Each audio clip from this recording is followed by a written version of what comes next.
अंजुमन, कल आप गई भी थी जंतर मंतर। इसके पहले भी मैं पिछले 3 दिन 4 दिन से ऐसे लोगों के साथ लगातार बात कर रहा हूं जो जंतर मंतर गए थे। मैं खुद गया नहीं हूं, इसलिए जो गए थे उनसे ही ज्यादा समझने की कोशिश कर रहा हूं मैं। आप कल वहां गई, फिर आपने एक लेख भी लिखा, उसमें बहुत सारी चीजें थी, लेकिन एकदम से शाम को सारी चीजें बदल गई। अब बहुत सारे ऐसे लोग जो है वो इस बात का समर्थन करते हुए देखा जा रहा है कि नहीं नहीं, पवन खेड़ा का जाना बिल्कुल ठीक कदम है। क्या सवाल मेरा फिर वहीं से शुरू होता है कि क्या कांग्रेस पार्टी सोनम वांगचुक के दबाव में फंस गई है? राहुल गांधी को सीधा सीधा नाम लेकर के टारगेट किया जाना, उस मिशन में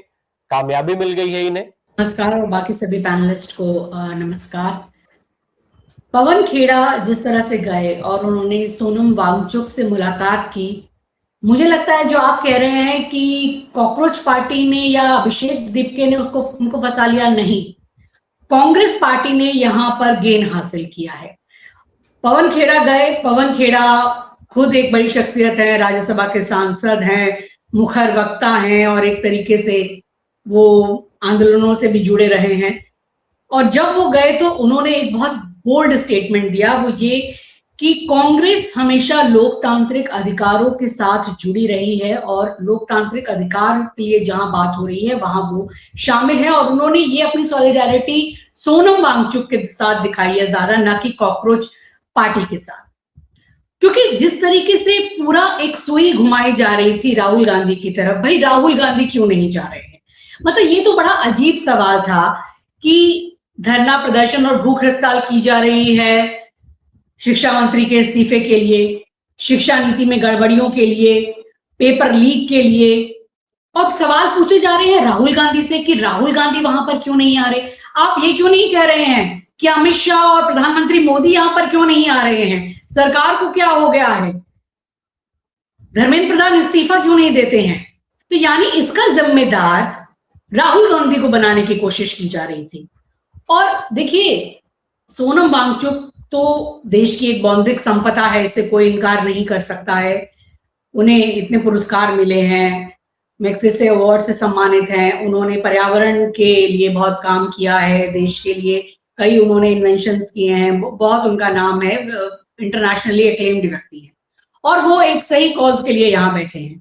सोनम वांगचुक को ये समर्थन मिलना जरूरी था क्योंकि ये सरकार सुनेगी नहीं, सोनम वांगचुक की चाहे जान चली जाए। और ऐसे में ये प्रतीत होता कि सोनम वांगचुक को मरने देने में क्या विपक्ष भी बीजेपी की तरह उतना ही निष्ठुर कठोर है और उसे भी लोकतांत्रिक जो ये सभी अधिकार हैं प्रोटेस्ट करने के, अनशन करने के या अपनी असहमति जताने के, क्या उन्हें इससे कोई सरोकार नहीं? देखिए, राहुल गांधी भी तो यही आंदोलन चला रहे हैं और बहुत पहले से चला रहे हैं और उनका तो बहुत बृहद आंदोलन है। ये तो केवल एक धर्मेंद्र प्रधान के इस्तीफे भर की बात है, लेकिन राहुल गांधी तो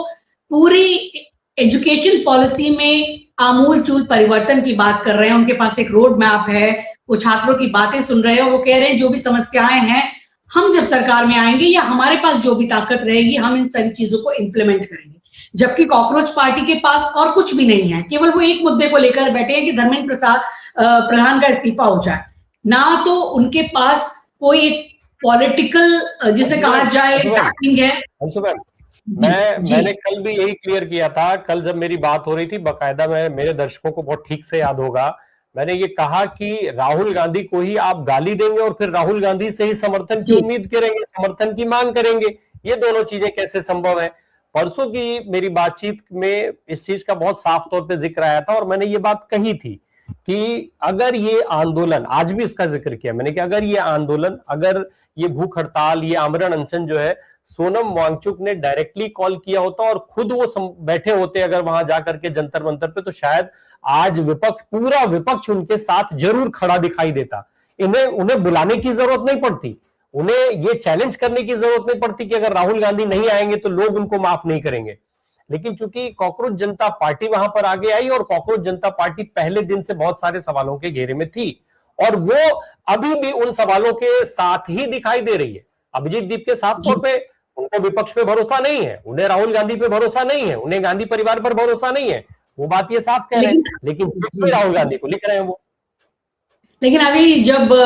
गए हैं यहाँ पर मिलने के लिए ये कांग्रेस के प्रतिनिधि, तो उसके बाद उन्होंने प्रेस को जो अपना ताजा बयान दिया है उसमें अभिषेक दिपके जो है वो काफी संयमित नजर आए हैं और काफी मॉडेस्ट होकर उन्होंने बोला है कि हम धन्यवाद करते हैं कांग्रेस का कि वो यहाँ पर मिलने के लिए आए, और हमें उन्होंने यहाँ तक कहा कि सारे डिफरेंसेस को भूल करके इस एक कॉज के लिए जुड़ना चाहिए, और कांग्रेस भी तो इस कॉज के लिए काम कर रही है, यानी कि अब वो जमीन पर आ गए। देखिए, ये बात ये है कि वो जब समझ रहे हैं कि उनके आंदोलन कमजोर पड़ रहा था,